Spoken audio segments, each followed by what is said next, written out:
ॐ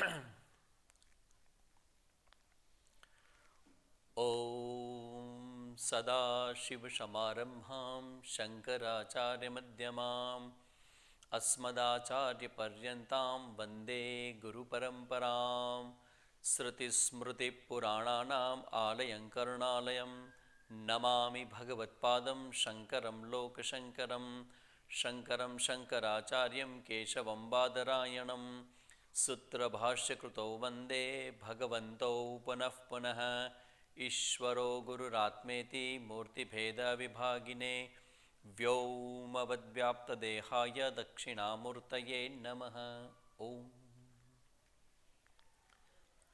ॐ सहना भवतु सहनौ भुनक्तु सह वीर्यङ्करवावहै तेजस्विनावधेतमस्तु मा विद्विषावहै। ॐ शांति शांति शांति। નમસ્તે બધાને. ફરી પાછું તમારા લોકો સાથે સત્સંગ કરવાનો, સારા વિચારો શેરિંગ કરવાનો ચાન્સ જેણે પણ આપ્યો છે એ ભગવાનના ચરણોમાં મારા વંદન. અને આટલા વખતથી તમે મને સાંભળો છો એટલે તમને પણ ધન્યવાદ આપું કે ફરી તમે આજ મારી સામે બેઠા છો. ફરીથી કોઈક નવો વિચાર મળે, નવા આઈડિયાઝ મળે અને એ તમારા જીવનમાં ક્યાંક કંઈક પ્રકાશ પાડતા હોય. તો ભગવદ્ ગીતા એન્ડ વેલ્યુઝ એના ઉપરનો આપણો આ છઠ્ઠો મણકો છે, જેમાં આપણે અલગ અલગ રીતે જીવનના જે ક્ષેત્રમાં ભગવદ્ ગીતા પ્રકાશ પાડે છે એને સમજવાનો આપણે નમ્ર પ્રયાસ કરીએ છીએ. લાસ્ટ ટાઈમ જે વાત થઈ હતી એ પ્રમાણે કે વ્યક્તિએ પોતાના જીવનમાં જે કર્મ કરે છે ને એના ઉપર ભગવદ્ ગીતાએ ઘણું બધું કીધું છે. કર્મ કરવું એ મારો એક ટિપિકલ પ્રકારનો ભગવાને આ તરફથી મને મળેલી એક મોટી ભેટ છે. કર્મ કરવું એ સામાન્ય વસ્તુ ન લેખજો, કારણ કે જ્યારે વ્યક્તિના જીવનમાં જ્યારે કર્મ ઉપર સ્ટોપ લાગી જાય છે ને, કર્મ કરવાની ફ્રીડમ જ્યારે પાછી લઈ લેવામાં આવે છે ને ત્યારે એની કિંમત આપણને સાચી સમજાતી હોય છે. તો કર્મણ્યેવાધિકારસ્તે ત્યાંથી ભગવાને બીજા અધ્યાયમાં જ્યારે કર્મયોગ કહેવાની શરૂઆત કરી અને ત્યાં પછી 37મા શ્લોકમાં 38મા શ્લોક અલગ અલગ જગ્યાએ ભગવાન આ કર્મની એનાલિસિસ, કર્મના સંદર્ભમાં ઘણું બધું ભગવાન કહે છે. જેમાં સૌથી ફેમસ સ્ટેટમેન્ટ ભગવાનનું છે કર્મણી એવ તવ અધિકારઃ.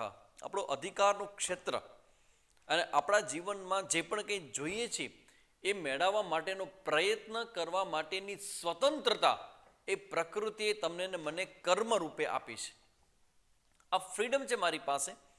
આ કર્મ એ એટલું જબરજસ્ત કાર્ડ છે મારી પાસે કે જેને લઈને હું ઘણું બધું કરી શકું. મારા જીવનમાં જે મને મળ્યું નથી એને મેળવવાનો હું પુરુષાર્થ કરી શકું, પ્રયત્ન કરી શકું. હું જગતની અંદર સરકમસ્ટન્સીસ છે એને બદલવા માટેનો પ્રયત્ન કરી શકું. પછી મને જે સાચું લાગે છે એ પ્રમાણે જગતમાં રહેવાનો પ્રયત્ન કરી શકું. અને ઇવન ત્યાં સુધી કહું કે હું મારી જાતને પણ બદલી શકું છું. I can change my self. આ મોટી સ્વતંત્રતા છે. ભૂલ થાય, ખોટું થાય, ખરાબ થાય, જોઈતું ન મળે એ બહુ નેચરલ અને બધી જગ્યાએ બનતી આવી ઘટનાઓ હોય જ છે. પણ જ્યારે એમ વિચારવામાં આવે કે સ્ટીલ આઈ હેવ ફ્રીડમ, મારી પાસે સ્વતંત્રતા છે. ધારો કે કોઈ વ્યક્તિએ કંઈ ખોટું કર્યું છે અને જેલમાં જવાનું થયું તો શું કરવાનું? તો કે બહુ મોટું ફ્રસ્ટ્રેશન આવશે, નિરાશા, હતાશા. અરે હું જેલમાં આવી ગયો, અરે મારું નામ ખરાબ થઈ ગયું, અરે મારું આમ થઈ ગયું, તેમ થઈ ગયું. કારણ કે જ્યારે કરે ત્યારે આવી કલ્પના ન હોય. કર્મ જ્યારે કરવામાં આવે ત્યારે આવી કલ્પના ન હોય, પણ જ્યારે રિઝલ્ટ આવું નેગેટિવ આવે ત્યારે માણસ હલી જાય છે, જેને આપણી પોતાની ભાષામાં ફ્રસ્ટ્રેશન કહેવામાં આવે છે, નિરાશા કે હતાશા કહેવામાં આવે છે. એમ લાગે કે બધું જ પૂરું થઈ ગયું, એવરીથિંગ ઇઝ ઓવર. પણ એક વસ્તુ યાદ રાખવી, જીવનમાં ક્યારેય ભગવાન આવું કોઈ માટે નથી કરતો કે જ્યાં જેનું બધું જ પૂરું થઈ જતું હોય છે. કારણ કે જે વ્યક્તિને આવું ફીલ થાય ને કે મારું બધું જ પૂરું થઈ ગયું, એને પણ ભગવાન એક દિવસ ગિફ્ટ રૂપે બીજા દિવસ સવારે ઉઠાડતો જ હોય છે. જે ભોજન કરતા હોય એનું ડાયજેશન થતું જ હોય છે. સૂર્યપ્રકાશ અને પાણી એને મળતું જ હોય છે. તો આ પ્રકૃતિ તરફથી મળતા જે તત્વો છે એ કન્ટિન્યુઅસ રહેતા જ હોય છે. તો કહેવાનો મતલબ છે કે આવી સ્થિતિની અંદર પણ એક ફ્રીડમ છે.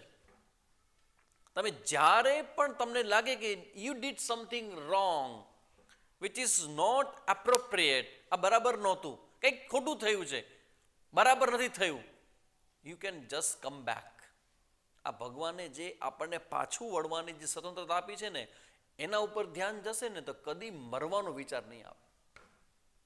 સુસાઇડલ એટીટ્યુડ છે ને એ બહુ ફ્રસ્ટ્રેશનનું પીચ જેને કહેવાય, ટોપ એવું સ્થાન કહેવાય કે જ્યાં વ્યક્તિ પોતાના જીવનને એ કન્ટિન્યુ કરવા ન માગે. કારણ કે જીવન એવું છે કે જીવનમાં બધું જ બદલી શકાય એવું છે.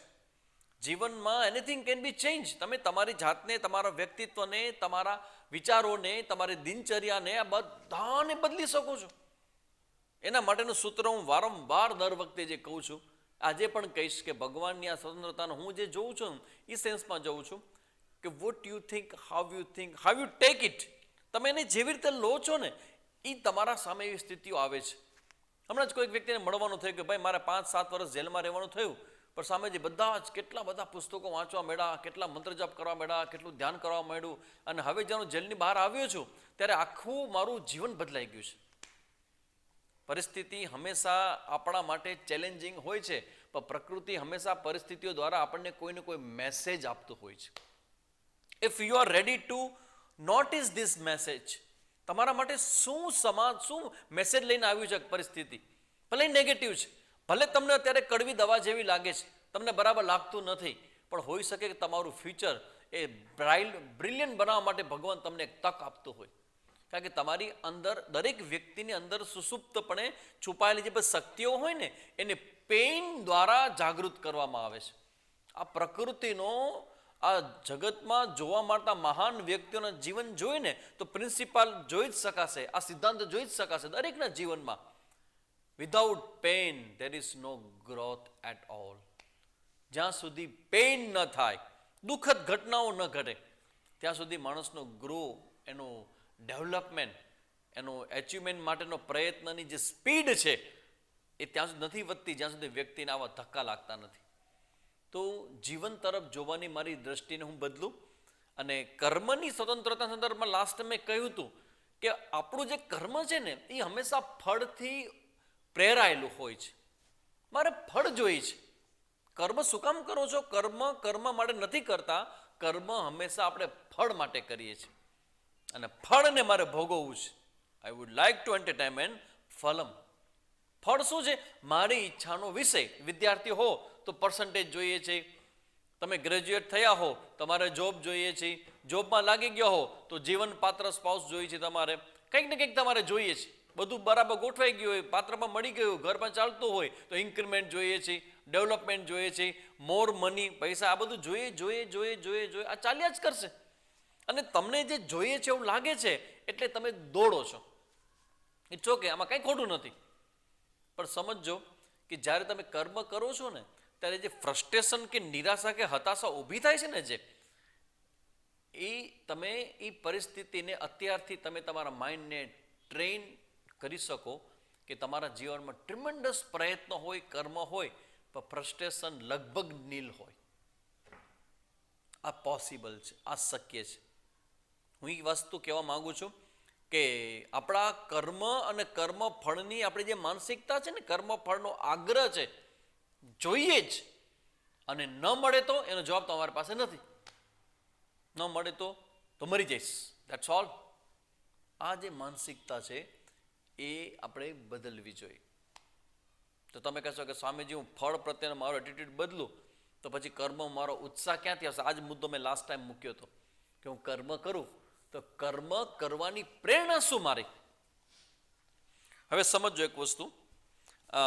કોઈ જગ્યાએ અમારે જવાનું થયું હતું, કોઈના ઘરે જમવા જવાનું થયું હતું, અને જમી લીધા પછી બહુ ટૂંકો સમય મારી પાસે હતો. એટલે અમારે એવું હોય કે કોઈના પણ ઘરે જઈએ તો ખાલી હાથે પાછા ના આવીએ. એટલે હું દક્ષિણા વાત નથી કરતો, આઈ એમ નોટ ટોકિંગ હું દક્ષિણા. ખાલી હાથે પાછા ના આવીએ એટલે શું કે મેં એનું અનાજ કે એનું ભોજન કર્યું તો મારે પણ એ લોકોને કંઈક દેવું જોઈએ. તો મારી પાસે જે છે હું શેર કરું, અને એ છે જ્ઞાન, અમારા ગુરુજી દ્વારા અપાયેલું એ જ્ઞાન, એ સમજદારી, એ શાસ્ત્રનું વિઝન. તો એ સમયે મેં એક વાત કરેલી, 5 જ મિનિટનો સમય હતો.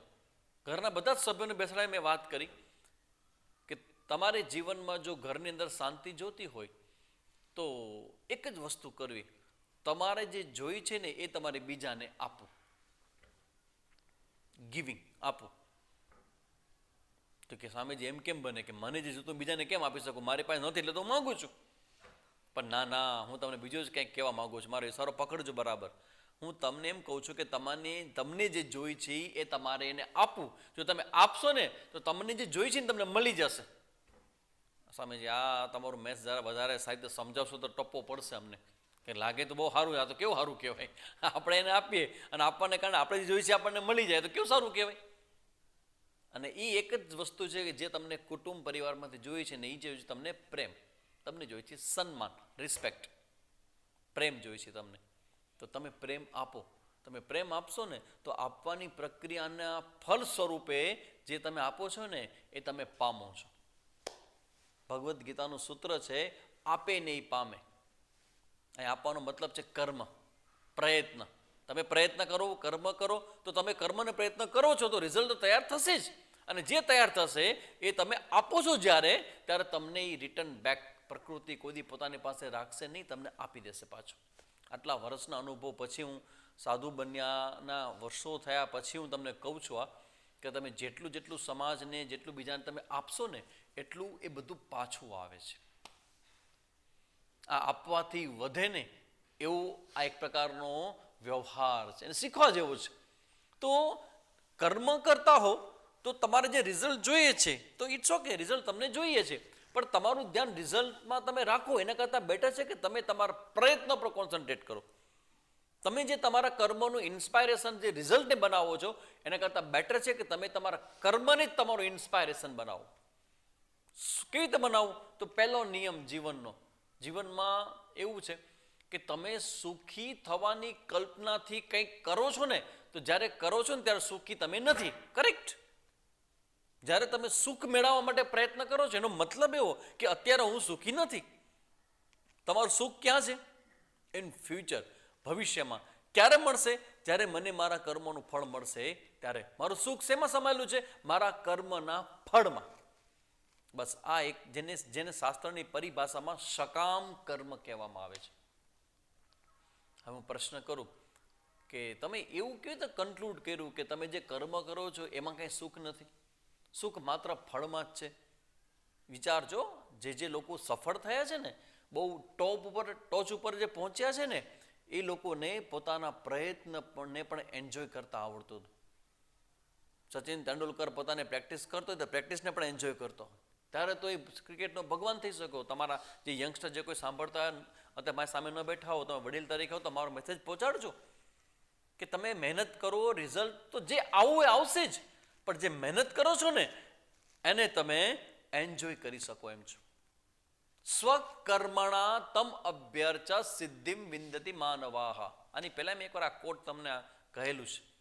પોતાના કર્મ એ જો મારી પૂજા બની જાય પરમાત્માની, તો મારા કર્મનું ફળ એ પરમાત્મા પ્રસન્ન થઈને પ્રસાદ રૂપે મને પાછું આપે છે.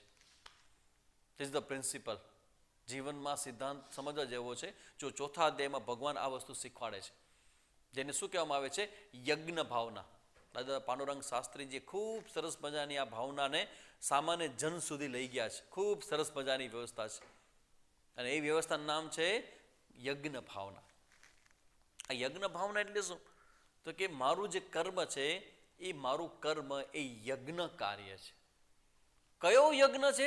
સમષ્ટિનો યજ્ઞ ચાલી રહ્યો છે. અને સમષ્ટિ યજ્ઞમાં ફ્રોમ માય કોન્ટ્રીબ્યુશન મારે કંઈક આપવાનું છે. આપણે હંમેશા આપણા માઇન્ડને એક ટેવ જ પાડી છે કે આમાંથી મને શું મળશે, આમાંથી મને શું મળશે, કેટલું મળશે, ક્યારે મળશે, કેવા પ્રકારનું મળશે, ઈચ્છા પ્રમાણે મળશે કે નહીં પડે, આ મારે જોઈએ, આમાં મારું શું, એનાથી આપણે સતત પ્રભાવિત છે. જ્યાં જઈએ ત્યાં મારો લાભ શું, મને શું મળશે, એ માનસિકતા લઈને જઈએ છીએ. જો આ માનસિકતાને થોડીક બદલવામાં આવે, તમને એક સરસ મજાની ટેકનિક શીખવાડું છું કેવી રીતે વિચારાય. હંમેશા લેવાની ભાવનાથી નહીં, આપવાની ભાવનાને ડેવલપ કરો. તો શું થશે? Just think. હું કોઈની પણ જાઉં, કોઈના પણ ઘરે જાઉં, કોઈની પણ પ્રસંગમાં જાઉં, કોઈ પણ જગ્યાએ કામ કરું, તો હંમેશા મને એવું હશે કે આમાંથી મને શું મળશે, મારો બેનિફિટ ક્યાંથી મને કેમ મળી શકે. આખું જગતમાં દરેક વ્યક્તિ પોતપોતાના પ્લાનિંગ ગોઠવીને જ ફરતો હોય છે. મારું શું, આમાં મારું શું, મારું શું, મારું શું. એક આમાં ચેન્જ લાવો અને હવે તમે એવું વિચારો કે હું શું કરી શકું, હું શું કરી શકું, હું શું કરી શકું, હું બીજાને શું આપી શકું. જ્યારે આ દ્રષ્ટિ બદલે છે ને, યાદ રાખજો, પ્રકૃતિ આને ખૂબ સારી રીતે આને શણગારે છે. ખૂબ સ્વસ્થતાપૂર્વક પ્રકૃતિ પ્રસન્ન થાય છે. કેવી રીતે ખબર છે? તમારી આ ભાવનાથી. What can I do. અમારા ગુરુજી પાસે ઘણા માણસો ડોનેશન લેવા માટે આવતા. તમે કલ્પના કરો, એક સાધુ હોય તો સાધુને તો ક્યાં કંઈ બનાવવું હોય, ક્યાં એને પોતાના ખાતામાં ભેગા કર્યા હોય, પણ લોકો આવે, હેલ્પ માટે આવે કે સ્વામીજી આ મને હેલ્પ જોઈએ, મને આ હેલ્પ જોઈએ. ઘણી જગ્યાએ એમ માને કે ભાઈ તમે આટલું કહી દો સ્વામીજી તો મારું કામ થઈ જશે. હવે સ્વામીજીને કાંઈ લેવા દેવાનું હોય, પણ કોકના હિત માટે સ્વામીજી કોકને વળી કહે કે ભાઈ આનું કંઈક થાય તો કરી દેજો. તો સ્વામીજી હંમેશા એવું કહેતા કે કોઈ પણ વ્યક્તિ જ્યારે મારી પાસે આવે ને હેલ્પ માટે, ત્યારે પહેલો વિચાર મને એ આવે કે what can I do for this person. કોઈ દીને રિજેક્ટ કરવાનો, એમાંથી છૂટવાનો, એને દૂર કરવાનો કોઈ દી મને વિચાર જ ના આવે. હું કેટલી મદદ કરી શકું છું. જ્યારે તમારી અંદરની આખી માનસિકતા બદલશે ને, જ્યારે તમે કંઈક આપવાની માનસિકતા સાથે, કંઈક કરવાની માનસિકતા સાથે તમે જાશો ને, ત્યારે યાદ રાખજો કે તમને મનગમતું રિઝલ્ટ તમારે માંગવું નહીં પડે, એ પણ તમને આપશે. એ પણ તમને આપશે. હવે હું એક સાધુ તરીકે, સંન્યાસી તરીકે હું જાઉં, કોઈની પણ પાસે જાઉં, તો હું બીજા કોઈને શું હેલ્પ થઈ શકું?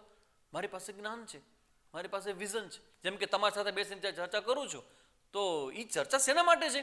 એ મારે કંઈ જોતું નથી, પણ હું આ વિચાર, હું તમને ક્યાંક કોક તમારા જીવનમાં આ વિચારો પ્રકાશ પાડે અને તમારું જીવન બેટર બને, તમારું જીવન સારું બને, તો કદાચ એ તમારા માટે ઉપયોગી થશે. તો હું ખૂબ જ પ્રામાણિકતાપણે આ વિચારોને તમારી સાથે શેર કરું છું. મારો સમય, મારી શક્તિ, મારું જ્ઞાન બધું જ હું ઇન્વેસ્ટ કરું છું અહીંયા. તો આ પ્રકારનું જે કર્મ છે ને, એ કર્મમાં શું થશે ખબર છે? એ જે રિઝલ્ટ છે ને, એ રિઝલ્ટ પોતાની મેળે આવશે. તમે મારી મચડીને કોક પાસેથી કામ કરાવો, મારી મચડીને વસ્તુ લઈ લ્યો તમે, એના કરતાં બેટર છે કે તમે કોન્ટ્રીબ્યુટ કરો તો પ્રસન્ન થઈને સામેનો વ્યક્તિ પર પોતાનું કોન્ટ્રીબ્યુશન કરશે, કરશે ને કરશે. કારણ કે આ સિદ્ધાંત ઉપર વિશ્વાસ રાખો કે તમે જ્યારે આપો છો ને, ત્યારે તમારા દ્વારા અપાયેલી વસ્તુ તમને પાછી મળે છે. પણ તમારી પ્રામાણિકતા પૂરેપૂરી હોવી જોઈએ કે મને કાંઈ મળે કે ન મળે, I have to do my job. હું મારો જે કર્મ છે એ મારો સ્વધર્મ છે, અને મારું સ્વધર્મ છે એનું હું પાલન કરીશ. રિઝલ્ટ વોટ એવર કમ.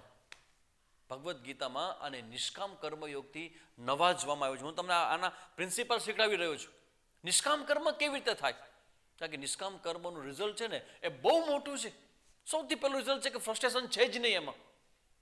એમાં નિરાશા, હતાશા, દુઃખ, ભય કંઈ છે જ નહીં. અને કર્મનો આનંદ છે. I did my job. ઘણી વખત હું મારા સાથે મારા પોતાના પર્સનલ જેને ફિલિંગ હોય ને એ શેર કરતો હોઉં. કોઈક જગ્યાએ સ્કૂલમાં જવાનું થયું હોય, કોઈ જગ્યાએ કોલેજમાં જવાનું થયું હોય, અને ખૂબ સરસ મજાની વાતો થઈ હોય, ક્વેશ્ચન આન્સર થયા હોય, અને ત્યારે હું જે દિવસે ખૂબ સરસ મજાની બધી વાતો થઈ હોય ને, ત્યારે હું જ્યારે પાછો આવું ત્યારે મને એવું થાય કે મારે જમવાની પણ જરૂર નથી. એટલો બધો આનંદ આવે, એટલો બધો આનંદ આવે. એ શેનો આનંદ છે ખબર છે? શેરિંગનો. કે આઈ ડીડ વેલ, મેં ખૂબ સારું કર્યું. અને એ સાથે હંમેશા મને વિચાર આવે કે આજે મેં કર્યું ને, કાલે હું આનાથી કંઈક વધારે સારું કરવા પ્રયત્ન કરીશ. મારે મેળવવું કાંઈ નથી, બસ બેસ્ટ લેવલથી મારે કરવાનું છે, મારી ડ્યુટી છે, મારું કર્તવ્ય છે, તો પછી મારે કરવું જોઈએ. કારણ કે સૂરજ કોઈ દિવસ માગતો નથી આપણી પાસે કે હું આટલો પ્રકાશ આપું છું, મારા માટે તમે શું કર્યું? આ ઓક્સિજન વાયુ આપણને જીવાડે છે, પણ કોઈ દી બિલ નથી આપતો આપણને. જીબી વાળા દર 2 મહિને ઊભા છે, ટિંગ ડોંગ લઈ લ્યો 2000 રૂપિયા, 3000 રૂપિયા બિલ આવશે, તમે ઇલેક્ટ્રિસિટી વાપરો છો એટલા માટે. પ્રકૃતિના તત્વો ક્યારે પાણી તમારી પાસે બિલ લઈને તમે મેં કેટલું તમને તમારે તરસ છીપાવી છે, તમારે કંઈ મારા માટે સમજવું છે કે નહીં? તો જગત આખું પ્રકૃતિ, તમે પ્રકૃતિથી બહાર છો. યુ આર ધ દ્રષ્ટા. પછી તમે પ્રકૃતિ નથી, તમારું શરીર પ્રકૃતિ નથી, તો બધું જ પ્રકૃતિમાં છે. તમારું શરીર પણ પ્રકૃતિની અંદર છે, આ જગતની અંદર છે. જગતમાં જે પણ છે બધું પ્રકૃતિ જ, નેચર છે. ભૂમિ, પછી પાણી, અગ્નિ, વાયુ, આકાશ, આ બધું શરીર તમારું એનાથી ભરેલું છે. આ બધું પ્રકૃતિ છે. તો તમારું શરીર કે તમારો આત્મા કે તમારું મન છે એ શું કામ હંમેશા માંગ્યા કરે છે? આ રિઝલ્ટ પ્રત્યેની જે માનસિકતા છે ને એને બદલશો ને, હું લખી દો કોરા કાગળમાં કે એ પછી આવતું જે રિઝલ્ટ છે ને એ અનેક ગણું સારું આવશે, અનેક ગણું સારું. એક એક્ઝામ્પલ મેં આપ્યું, કદાચ ભૂલી ન ગયા હો તો આ જ ટોપિકને સમજવા માટેનું બેસ્ટ એક્ઝામ્પલ અમારા સ્વામી અખંડાનંદ સરસ્વતી, જે વૃંદાવનના સ્વામીજી છે, એને ખૂબ સરસ મજાનું એનું જીવન અને રસાળ શૈલીમાં એટલું સરસ મજાની બધા એ સત્સંગ કરાવે, વાતો કરે, મોટી મોટી જ્ઞાનની ચર્ચાઓ પણ એકદમ હળવી શૈલીમાં એક્ઝામ્પલ દ્વારા એ સમજાવી દેતા. એને એક વખત સમજાવ્યું હતું કે નિષ્કામ કર્મ શું કામ કરે. બે જણા શેઠ પાસે કામ લાગેલા. એક વ્યક્તિ પગાર માંગ્યા કરે, શેઠ સાહેબ આ 8,000 ઓછો પડે છે, આ પત્ની છે, બાળકો છે, પગાર વધારી દો, આમ નહીં કરું, અને 8,000 પગાર આપ્યો છે તો હું 6 વાગ્યાનો ટાઈમ છે તો 6 વાગે નીકળી જ જઈશ, 1 કલાકે વધારે નહીં આપું, જો આપું તો તમારે મને એક્સ્ટ્રા પૈસા આપવા પડશે. અને જ્યારે બીજો જે વ્યક્તિ હતો, જે કામ કરતો હતો શેઠજી પાસે, એ કદી આવી અપેક્ષા ન રાખે, ખૂબ દિલથી કામ કરે, વધારે સમય આપવો પડે તો પણ આપે. ઘણી વખત શેઠ ભૂલ કરતા હોય તો પણ એને સરસ મજાની ભાષામાં એને એડવાઇસ પણ કરી હતી. રાતના 2 વાગે પણ શેઠજીને જરૂર પડે, એને ખબર છે કે હું આને ફોન કરીશ, આવી જશે મારી પાસે. એની ડ્યુટી સવારે 8 વાગે શરૂ થતી હોય, 2 વાગે મારી બાજુમાં હાજર ઊભો હશે. તો આવી રીતે રહેતા શેઠજી એટલા બધા એ વ્યક્તિથી પ્રભાવિત થયા. અને જ્યારે શેઠજીને જવાનો સમય આવ્યો કે હવે મારો સમય નજીકમાં છે મૃત્યુ, તો શેઠજીએ પોતાની સંપત્તિમાંથી 30 થી 35% હિસ્સો એ ઓલા વ્યક્તિ નામે કરતા ગયા. આ કોઈ વ્યક્તિનું ભલે નામ હોય ને સ્વામીજી એક્ઝામ્પલ આપ્યું, સાચું છે, પણ હું વાત કરું છું પ્રકૃતિની, નેચરની. તમે શું માનો છો? એક સામાન્ય કાળા માથાવાળો માનવી પણ જો તમારી નિષ્કામતાથી પ્રભાવિત થતો હોય, પ્રકૃતિ ન થાય એમ, ઈશ્વર ન થાય એમ. નિષ્કામ કર્મનો અર્થ એવો છે કે તમે કર્મ ન કરો એવું નહીં, તમે તમારા ફળની કામના ન કરો એવું પણ નહીં. નિષ્કામનો મતલબ એટલો જ છે કે તમે જ્યારે તમારા તરફથી કરવાનું છે ને એ ખૂબ પ્રમાણિકપણે અને દિલથી કરો. સતત આ સમાજની અંદર હું જોઉં છું એક રોગ વકર્યો છે, બહુ મોટો રોગ છે, અને એ રોગનું નામ છે સ્વાર્થ, સેલ્ફિશનેસ, સ્વાર્થ વૃત્તિ. ચારે તરફ માતા પિતાના સંતાનો છે એને પોતાનું સ્વાર્થ છે, માતા પિતા છે એને પોતાનું સ્વાર્થ છે, ભણાવનારા શિક્ષકો છે એને વધારે પૈસા કમાવા છે, છોકરાઓ છે એને પોતાની વ્યવસ્થાઓ જોઈ છે. આ દરેક વ્યક્તિ પોતાના સ્વાર્થ માટે જીવતો હોય, બહુ સામાન્ય છે, નેચરલ છે. કારણ કે કોઈ પણ પ્રાણી હોય એ પ્રાણીની અંદર આ સ્વાર્થ વૃત્તિ તમે જોવા મળે છે. પણ સ્વાર્થ વૃત્તિવાળું જીવન છે ને એ બહુ સંકુચિત જીવન છે. ભગવદ્ ગીતામાં ભગવાન એક યજ્ઞ ભાવના જે સમજાવે ને એ આ સ્વાર્થ વૃત્તિમાંથી બહાર આવવાની વાત છે. My contribution towards the nature, towards my country, towards my religion, towards my family members. મારા નજીકના સગાવાલાઓ, માતા પિતા, ભાઈ બહેન, પુત્ર સંતાન, પિતા પતિ, આ બધાથી લઈ અને ત્યાંથી સમાજ, અને સમાજથી આગળ રાષ્ટ્ર, અને રાષ્ટ્રથી આગળ આ પ્રકૃતિ, એ તરફનું મારું કોન્ટ્રીબ્યુશન છે ને એનાથી સતત હું મારા ચિંતનમાં એને હું કેન્દ્રમાં રાખું. What I can do. Even હું કચ્છની અંદર બેઠો હોઉં તો જ્યારે પણ કોઈ છાપાની અંદર કોઈક એવા સમાચાર મળે કે કોઈ યુવાન ભાઈએ કે બહેનોએ સુસાઇડ કર્યો છે તો મારું મન ખિન્ન થઈ જાય કે વોટ આઈ કેન ડુ, હું શું કરી શકું.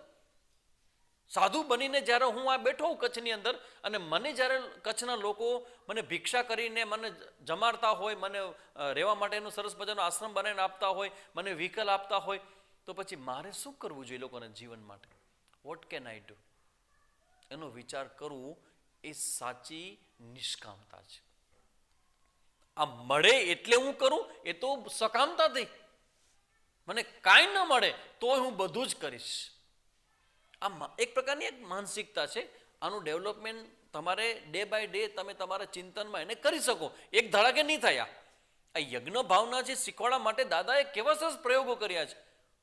વૃક્ષ મિત્ર મંદિર સરસ મજાનું બનાવ્યું છે કે જ્યાં દરેક કપલ મહિનામાં 1 દિવસ જાય, પતિ પત્ની, અને એ આખા જે હોય ખેતર હોય એમાં પાણી પાય, એમાં દવા છાંટે, બધું જ કરે, અને મહિનામાં 1 દિવસ આપે.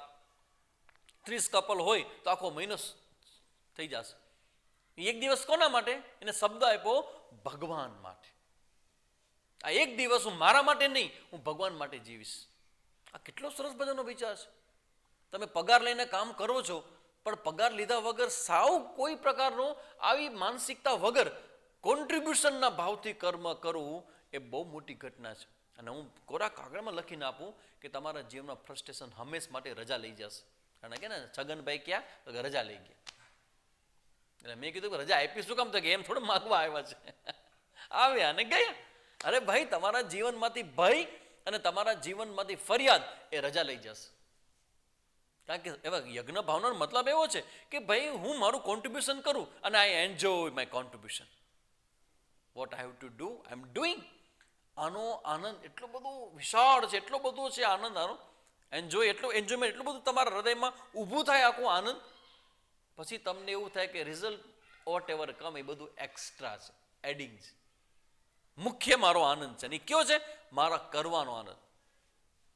મેં જે કર્યું એ કરવા જેવું હતું એ મેં કર્યું.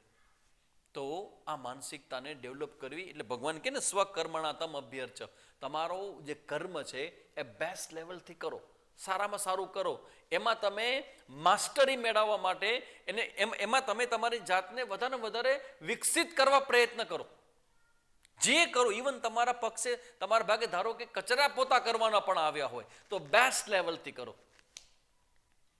પણ તમે એમ થશે કે સ્વામી અમે કરીએ છીએ, પણ આ રોજ રોજ કરવાનું એને કંટાળો આવે.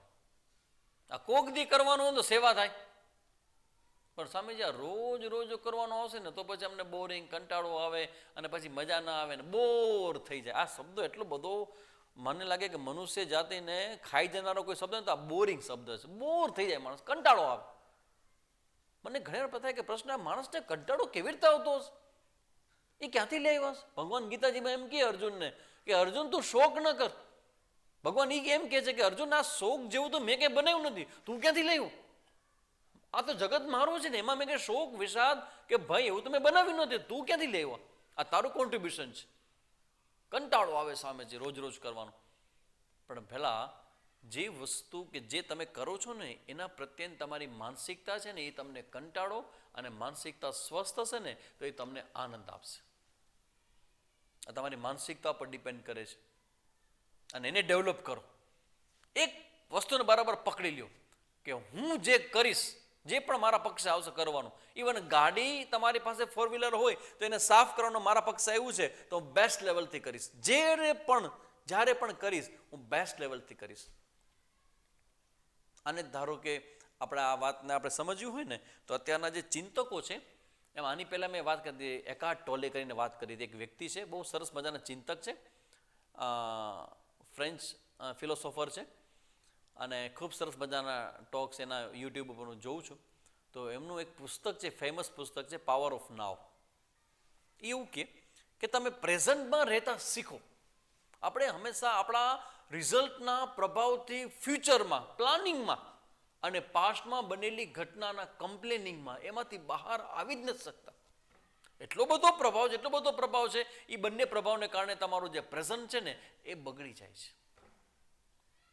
એ એટલું બધું પ્રભાવિત થાય છે કે તમારે કરવાનું જે કર્મ છે ને એની ક્વોલિટી પણ ડાઉનમાં થઈ જાય છે. એટલે છોકરાઓ જે લોકો વાંચતા હોય 10મા 12મામાં એના માટે ખાસ રિઝલ્ટ કેવું આવશે ને શું આવશે. છોકરાને એક સૌથી મોટી એક મનમાં ભય કેવો હોય કે મેં વાંચ્યું છે, મેં તૈયાર કર્યું છે, મને યાદ પણ છે, પણ મને એક જ બીક છે. શું બીક છે? હું પરીક્ષામાં જાઉં અને પરીક્ષા વખતે મને યાદ નહીં આવે તો? હવે જે ઘટના ઘટી નથી ને એ ઘટનાની કલ્પના અત્યારથી કરવામાં આવે અને એનો ભય ઉત્પન્ન કરવામાં આવે, આ જે ફિયર છે ને એ તમારી માનસિકતામાંથી આવે છે.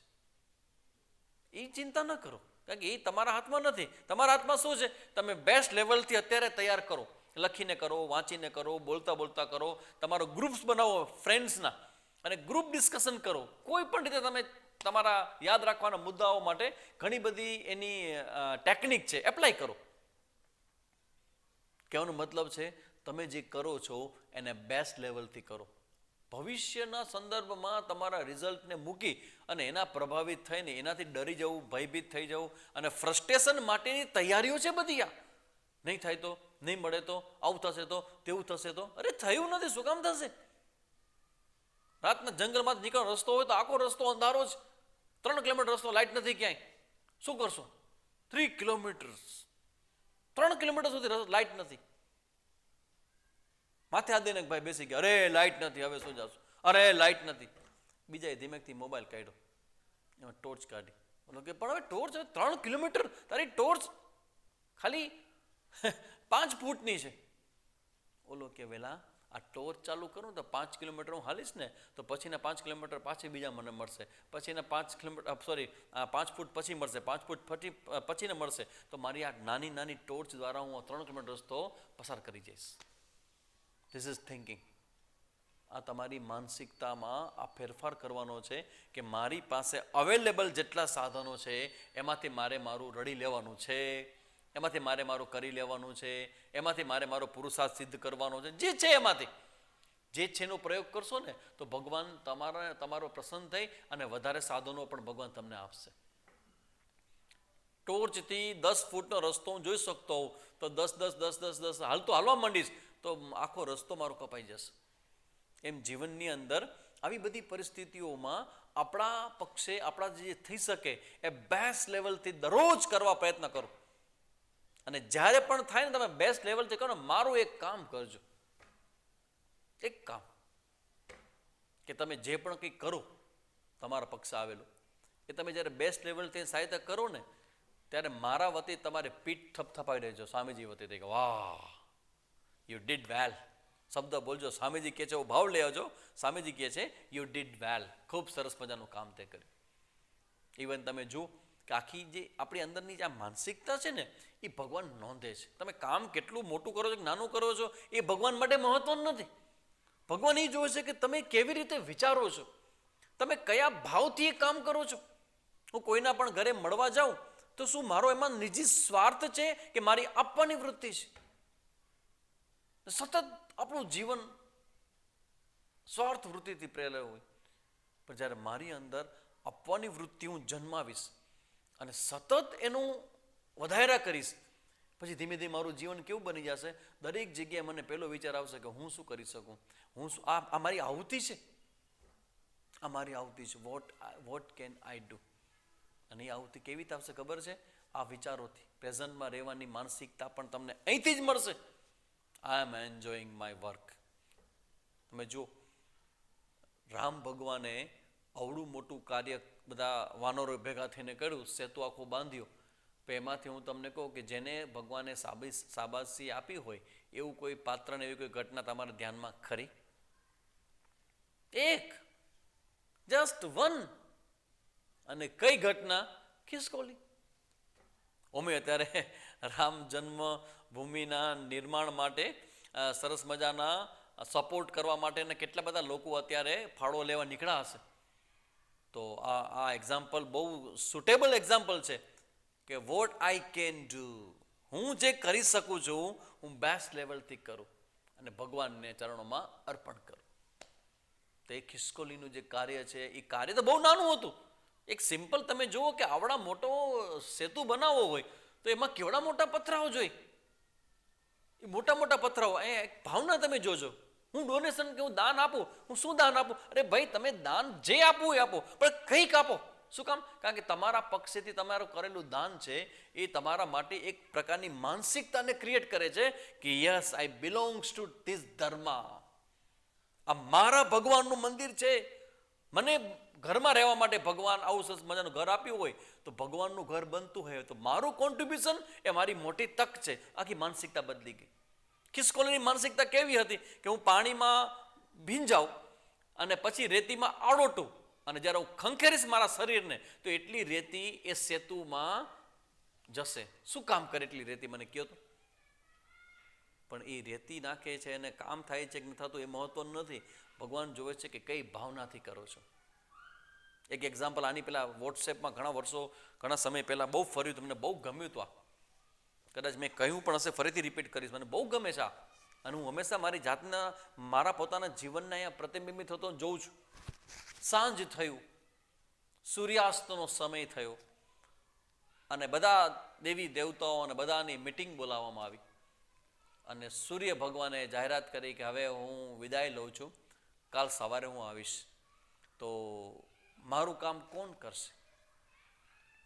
કેટલું બધું આપણને માટે મુશ્કેલ ભર્યું લાગે કામ, આખા વિશ્વને પ્રકાશ કરવાનું કામ જે કરતા હોય વ્યક્તિ, એ કામ આપણે શું કરી શકવાનું? બધા દેવી દેવતાઓ ચૂપ, બધા મોટા મોટા માથાઓ બધા ચૂપ. છેલ્લે એ હોલની અંદર નાનો એવડો દીવડો ઊભો થયો અને એટલું જ બોલ્યો, મારાથી બનતું હું કરીશ. તરત તમે વાહ વન્ડરફુલ, શું કરશે દીવડો? ભલે એ બહુ નાનો પ્રકાશ કરશે, પણ એની માનસિકતા કેવી? મારાથી બનતું હું કરીશ. બસ આ ભાવના છે, એને પકડી લેવા જેવી છે. હું આને યજ્ઞ ભાવના કરું, મારાથી બનતું હું કરીશ, મારાથી બનતું કોન્ટ્રીબ્યુશન, મારાથી જે કંઈ થતું હશે એ મારા લેવલથી, મારી શક્તિ, મારા ગજા, અને ભગવાને મને આપેલી જે શક્તિ જે આપેલી છે એમાંથી મારાથી થતું હું કરીશ. હવે મને કહ્યું કે જે બધા જ લોકો સમાજની અંદર મારા આ વિચારને સ્વીકારે, આ મારા વિચાર કે મારા ઘરના થોડા છે, આ તો ગીતાજીમાં ભગવાને આપેલા વિચારો છે. વેદમાં આપેલા, ભગવાને પહેલાં વેદમાં આપ્યા, અને પછી એને સરળ ભાષામાં ગીતાજીમાં ભગવાને સમજાવ્યા. તો એ ભગવાનના એ વિચારો છે કે આવું બધું તમારે કરવું જોઈએ. તો આ વિચારો હું તમને પૂછું કે આ વિચારો બધા જ સ્વીકાર કરે તો આપણો સમાજ કેવો બને? Each and everybody wants to contribute. દરેક સમાજનો વ્યક્તિ એક વિચારથી અભિભૂત હોય કે મારાથી બનતો હું કરું, મારાથી બનતો હું કરું. બધા જ વ્યક્તિ જ્યારે લાગી જાય તો તમને શું લાગે? તમારાથી બનતું કરો ને સામે કંઈ ન મળે એમ? તમે કલ્પના કરો કે આવડો મોટો સેતુ જામવાન હતા, હનુમાનજી હતા, કેવડા મોટા મોટા વાનરોએ મોટા મોટા પથ્થરો નાખ્યા હશે, પણ મેચ કોણ જીતી ગયું? આજે પણ જો સ્વામીજી બેઠા બેઠા એ ખિસકોલીને યાદ કરે છે. આ કેટલો મોટો રિઝલ્ટ થયું, કલ્પના કરો તમે. ખિસકોલી માટે તે રિઝલ્ટ ભગવાન એના હાથમાં લીધી અને ભગવાન એના પર હાથ ફેરવ્યો. સમજી લેજો, આ તમારી ભાવના છે ને, એ ભગવાન હંમેશા પકડી પાડે છે. અંદરની ભાવનાને પ્રમાણિક બનાવો. જેટલા તમે ઓનેસ્ટ અને પ્રમાણિક તમારા ભાવના હશે ને, ભગવાન અને પ્રકૃતિ તમને એટલું ખુલ્લા હાથે દેશે. Give it and take it. તમે આપો અને લઈ જાઓ. શું આપો? તમારા પક્ષેથી આપવા જેવું છે. મેં જે વાત કરી પરિવારની અંદર, પ્રેમ આપો, રિસ્પેક્ટ આપો. પ્રેમ અને રિસ્પેક્ટ બહુ પ્રમાણિકપણે આપશો ને તો તમને પાછું ફરશે ફરશે ને ફરશે. દુનિયા તો ગોલ હૈ. જે માનસિકતાથી તમે જીવતા હશો ને, તમારી આજુબાજુમાં એવું ફર્યા કરશે. ધ્યાન રાખજો. જે વ્યક્તિ બહુ વારંવાર ફ્રસ્ટ્રેટ થતો હોય, જે વ્યક્તિ વારંવાર નિરાશાના વિચારોને પકડતો હોય, એના જીવનમાં નિષ્ફળતાની સંભાવના બહુ વધી જાય છે. જે વ્યક્તિ પોઝિટિવલી, જેમ કે એપીજે અબ્દુલ કલામ પોતાના ઇન્ટરવ્યુમાં ફેલ ગયા, કોઈ જગ્યાએ એને ગયા શરૂઆતના દિવસોમાં, પણ ફરીથી ઊભા થયા અને ફરી એને પ્રયત્ન કર્યો, ફરી પ્રયત્ન કર્યો, ફરી પ્રયત્ન કર્યો તો સફળ થઈ ગયા. તો આ શું બતાવે છે ખબર છે? તમારી માનસિકતા. What you think, how you take it is everything. એટલે ભગવાનનો આ જે વિચાર છે ગીતાજીની અંદર, યજ્ઞ ભાવના, કે મારું પ્રત્યેક કર્મ હું બેસ્ટ લેવલથી કરું અને હું એન્જોય કરું મારા પોતાના કર્મને, મારા પુરુષાર્થને એન્જોય કરું. કે મને ભગવાને આપેલી ફ્રીડમ છે, એ ફ્રીડમને મેં પૂરી રીતે એને મેં માણી છે. અને પછી જે થયું એ તો વહાલા પ્રભુનો પ્રસાદ છે. મારું કર્મ એ મારી પૂજા અને મારા કર્મનું ફળ એ મારો પ્રસાદ. જ્ઞાન એક્સેપ્ટન્સ, આખો મોટો સિદ્ધાંત છે, પ્રિન્સિપાલ છે. એક્સેપ્ટન્સના ભાવથી, ભવિષ્યના ભયથી મુક્ત થાવ અને ભગવાનને જોઈને ભૂતકાળના કલ્પનાઓથી, ભૂતકાળની ફરિયાદોથી પોતાના મનને મુક્ત રાખો. આ ભગવદ્ ગીતાનો સિદ્ધાંત છે. અને એટલે ભગવાન વારંવાર ગીતાજીમાં કે આખા ગીતાજીની અંદર સૌથી વધુ ભગવાને જેની ચર્ચા કરી હોય એ કર્મની જ કરી છે. સાત્વિક કર્મ, રાજસિક કર્મ, તામસિક કર્મ. સાત્વિક કર્મથી સત્વગુણ બને, રાજસિક કર્મથી રજોગુણ બને, તામસિક કર્મથી તમોગુણ બને. પછી એ પર્સનાલિટીઝ બધી બની હોય, સત્વગુણવાળી, રજોગુણવાળી, તમોગુણવાળી, એની માનસિકતા કેવી હોય, એને કેવું ફળ મળે છે, એ ભગવાનની દ્રષ્ટિએ એ કેવા છે, આ બધી જ વસ્તુ ભગવાને 16માં 17માં અધ્યાયમાં ખૂબ સરસ સમજાવી છે. હવે પછીના આપણા જે બધા ટોક્સ મારા જે બધા હશે, એ મારે આ 16માં અને 17માં અધ્યાયની ચર્ચાઓ કરવી છે. એમાં વેલ્યુ સ્ટ્રક્ચર એટલું સરસ બધું ભગવાને બતાવ્યું છે. અને એની પાછળની એકમાત્ર વસ્તુ આ, કે જેમ ખુરશીના 4 પાયામાંથી એક પાયો તમે ખેંચો ને, આખી ખુરશી ખેંચાઈ જશે. એમ તમારા જીવનમાં એક વેલ્યુ તમે લઈ આવશો ને, બાકીની બધી વેલ્યુ આવશે. મારું કોન્ટ્રીબ્યુશન છે, મારું સ્વધર્મ છે, મારું કર્તવ્ય છે, મારું કર્મ છે, હું બેસ્ટ લેવલથી કરું અને જે કંઈ આવે એને હું સ્વીકારી લઉં, એમાંથી શીખું. સ્વીકાર લઉં મીન્સ શીખું અને ફરી પાછું નવી રીતે પ્રયત્ન કરું, ફરી પાછું જે આવે ને સ્વીકારું, ફરી પ્રયત્ન કરું, ફરી સ્વીકારું. એમ કરતાં કરતાં કરતાં કરતાં મારું જે ગ્રોઈંગ પ્રોસેસ છે ને એ જ્યારે ટોપ લેવલ ઉપર હશે ને ત્યારે મારું નાનું સરખું કર્મ પણ મહાન રિઝલ્ટને જન્મ આપશે. અને ભગવાનનું એક સુંદર મજાનું વચન છે, ગીતાજીમાં ઠેર ઠેર ભગવાને વચનો આપેલા છે. ન મેં ભક્ત પ્રણશ્યતિ, મને ધ્યાનમાં રાખીને કોઈ પણ કર્મ કરનારો વ્યક્તિ છે ને એનો હું ક્યારેય નાશ થવા દેતો નથી. પછી ભગવાન એવું કે સ્વલ્પમ આપી ધર્મસ્ય ત્રાયતે ભય તો મહાત, મહાન ભયમાંથી તમને બચાવે છે તમારા સ્વધર્મ. નાનું સરખું પણ તમારું સ્વધર્મ એ નિષ્ઠાથી કરેલું હશે તો તમને મહાન ભયમાંથી બચાવશે. આ ભગવાનના એસ્યોરન્સ ભગવદ્ ગીતામાં આપેલા છે. તો આ બધી વાત એટલા માટે વિચારવા જેવી છે કે જેનાથી આપણો આખો એટીટ્યુડનલ ચેન્જ છે ને એ બહુ જરૂરી છે. અને એની અસર તમારા ઉપર અને તમારા કર્મ અને તમારા એટીટ્યુડની અસર એ આખા સમાજ ઉપર પડે છે અને સમાજની અંદર એ રાષ્ટ્ર ઉપર પડે છે. તમે કલ્પના કરો કે તમે કંઈ પણ ખોટું કરો, ખરાબ કરો તો એને નેગેટિવ વેવ્સ ઊભા થાય અને પોઝિટિવને સારું કરો અને પોઝિટિવ વેવ્સ ઊભા થાય. તો તમારું કોન્ટ્રીબ્યુશન તો થયું ને. ધારો કે હું તમને અત્યારે સારા વિચારો આપું છું, હવે આમાંથી કેટલા લોકો સાંભળે છે, નથી સાંભળતા, તમે અત્યારે કેવા મૂડમાં છો, કેવી રીતે મને લ્યો છો, એ બધો વિષય મારો છે જ નહીં. પણ હું અહીંયા ભુજમાં બેઠા બેઠા મને કોઈક જોવે છે કે મને સાંભળે તો સારા વિચારો આપવા માટેનો ઓનેસ્ટ પ્રયત્ન કરું તો મારા પોઝિટિવ વેવ્સ તો કમસે કમ ઊભા થયા અને ઊભા થયેલા વેવ્સ યુનિવર્સમાં ગયા તો ખરા. I am doing my best level. મારે જે કરવાનું છે હું સારામાં સારું કરું છું અને whatever comes I am ready to accept gracefully. તો આ પ્રકારની માનસિકતામાં આપણે ચેન્જ લાવી શકીએ. એટલે મેં એક વાત સૌથી પહેલાં કરી, I can change my self. હું મારી જાતમાં પરિવર્તન લાવી શકું. અને ક્યાં લાવવાનું છે? This is called cognitive change. તમે જ્યારે કોઈક સારી વાતને સારો વિચાર સાંભળો ને ત્યારે તમારા જીવનમાં પ્રેરણા મળે. અને પ્રેરણા છે ને એ કેવી રીતે આવે છે ખબર છે? એ કોગ્નેટિવ, તમારા બુદ્ધિના લેવલ ઉપર ક્યાંક કોઈક એવો એરિયા છે કે જ્યાં તમારા માટે ગ્રે એરિયા છે, તમે ક્લિયર નથી. પણ કોઈક વ્યક્તિના વિચારો તમને પ્રભાવિત થાય કે ના ના આ વાત તો સાચી છે, તો મારે સારું બનવું જોઈએ, સારું કામ કરવું જોઈએ, મારે રિઝલ્ટ બાબતમાં બહુ પ્રભાવિત થયા વગર મારું જે કર્મ છે એની મારે ચિંતન અને એના પર જ મારે કામ કરવું જોઈએ. આવો વિચાર પર તમને મળી જાય ને તો પણ તમને આનંદ થાય કે વાહ, ઇટ્સ વન્ડરફુલ, આ તો બહુ સારી વાત છે. How can I miss it? હું આને કેવી રીતે મિસ કરી શકું? તો આ પ્રકારની માનસિકતા જો તમે ભગવદ્ ગીતાને સમજો ને તો ભગવદ્ ગીતામાં ઠેર ઠેર આવી માનસિકતાઓને બદલવા માટેના બધાએ ભગવાને બુલેટ મૂકેલી છે. એનો મતલબ એવો કે એવા મુદ્દાઓ મૂક્યા છે કે જેને આપણે ચિંતનમાં લાવીએ ને તો આપણી દિનચર્યા અને આપણું પોતાનું સમગ્ર વ્યક્તિત્વ, પહેલાં આપણો વિચારો બદલે, વિચારોથી દિનચર્યા બદલે ને દિનચર્યાથી જીવન બદલશે. તમારું જીવન છે ને એ એવું છે કે તમે જે કાલે કર્યું હતું ને એવું તમે આજે કરશો ને તો કાલે તમને જે મળ્યું હતું ને એ જ તમને આજે મળશે. પણ જો આવતીકાલે આજે કર્યું એના કરતાં સારું આવતીકાલે કરશો ને તો આજે જે મળ્યું ને એના કરતાં આવતીકાલે વધારે સારું મળશે. એટલે જે કરો છો એમાં તો મળવાનું છે જ, એ કન્ફર્મ જ છે. આ કન્ફર્મ ટિકિટ છે, આમાં કોઈ તમારી આરએસી કે તમારી વેઇટિંગ લિસ્ટ છે જ નહીં. આ કન્ફર્મ ટિકિટ છે, કરો એટલે મળશે. તો પછી બેસ્ટ લેવલથી શું કામ? તો પછી જે મળવાનું છે એની ચિંતા શું કામ કરીએ આપણે? એની ફરિયાદ શું કામ આપણે કરી?